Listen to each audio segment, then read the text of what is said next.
வணக்கம். இந்த பதிவில் வீட்டில் பணவரவு அதிகரிக்க வீட்டில் செய்ய வேண்டிய செய்யக்கூடாத சில செயல்களை பற்றி தெரிந்து கொள்வோம்.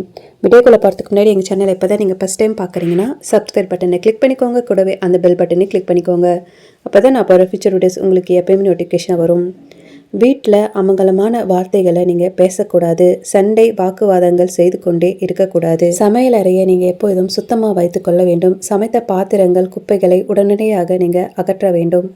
சாப்பிட்டு முடித்தவுடன் அந்த இடத்தை தண்ணீர் தெளித்து துடைக்க வேண்டும். பணவரவு குறைவாக இருக்கும் இடங்களில் கடல் நீரை கொண்டு தெளித்து விட்டு பிறகு வழக்கம் போல் வீட்டை துடைக்க வேண்டும். வெள்ளிக்கிழமை, செவ்வாய்க்கிழமை, அமாவாசை, பௌர்ணமி ஆகிய நாட்களில் கண்டிப்பாக பூசணிக்காய், தேங்காய், எலுமிச்சை உடைக்க வேண்டும். சுத்தமான தண்ணீரில் மஞ்சள் கலந்து வீட்டில் அடிக்கடி தெளிக்க வேண்டும். வீட்டில் துர்நாற்றம் இல்லாமல் நல்ல மனம் இருக்கும்படி பார்த்து கொள்ள வேண்டும். பச்சை கற்பூரம், ஏலக்காய், கிராம்பு மூன்றையும் ஒரு சிறு டப்பாவில் போட்டு வீட்டில் 4 மூலைகளிலும் வைக்க வேண்டும்.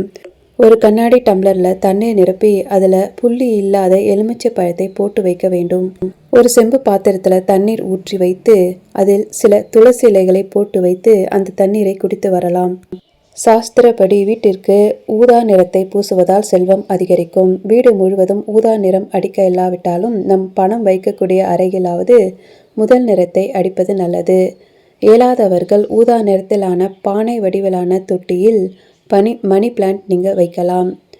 வீட்டில் உள்ள குழாய் சேதம் அடைந்திருந்தாலும் அல்லது தண்ணீர் உருகி கொண்டே இருந்தாலும் அதை உடனடியாக சரி செய்வது நல்லது.